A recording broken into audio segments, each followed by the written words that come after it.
Hi, I've come down to the infield to speak to John Blake, and it's your 20th year anniversary of Racing to School, the charity. John, tell me a little bit more about the charity. Well, firstly, thanks so much for coming down to seeing us in action with the children. As you say, the charity's been going for 20 years now. The idea behind it really is to introduce young people through education to the great sport of horse racing. So we work with primary schools and secondary schools right across the country, also with pony clubs, pony racing as well. We've been very busy this summer with that.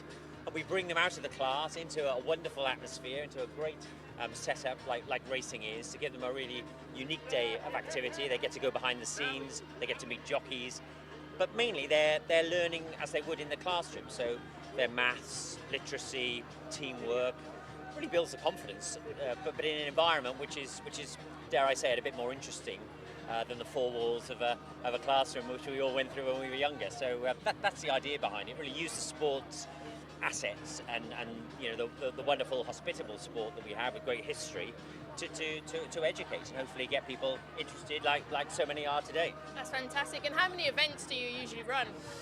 Well, usually is the question, isn't it, really? Yeah. In 2019 was a record year for us, and we did 372, which even my maths tells me is more than one a day. So we were very busy in that year. That would have been about 15,500 young people. Last year, of course, the world changed for all of us, but we still managed just over 4,000 young people. But we're on the recovery now this year. We have our first live racing event with the school on the 10th of September up in Chester, so we're really looking forward to getting back to that. We should do about 10,000 participants this year, and that would take us to 200,000 since, as you say, our 20 years when we started. So it's a real landmark year for us. But there's a real waiting list for the programme. There's a real appetite for it among schools and colleges, and often when teachers change schools, they take us with them. So they say, can I bring my class at St Mary's?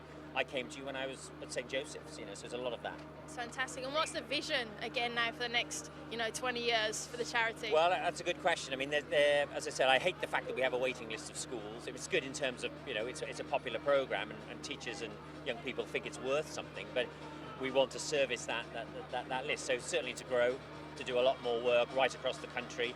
I mean, 40% of our work is with children and schools that are rurally isolated, deprived, or in a city, as declared by the school. So we want to keep the diversity aspect of our charity. We are a very much a community-based charity. We look outwards to welcome people inwards to the sport. So really to increase our numbers massively is important. We are the smallest charity in horse racing, so to be the charity for the Racing League is massive for us. It's really important, and to be connected to the Racehorse Lotto as well, really important to us in terms of fundraising. As all charities, we were hit last year in a drop in fundraising with the pandemic. So really to grow even more and to get back to the sport as well. And hopefully some of the young people you see today may well be riding in races in a few years' time. Look, it's highly inspiring, and congratulations on the 20th year anniversary. And thanks, John, again, and good luck to you and all those at Racing to School. Thank you. Thank you.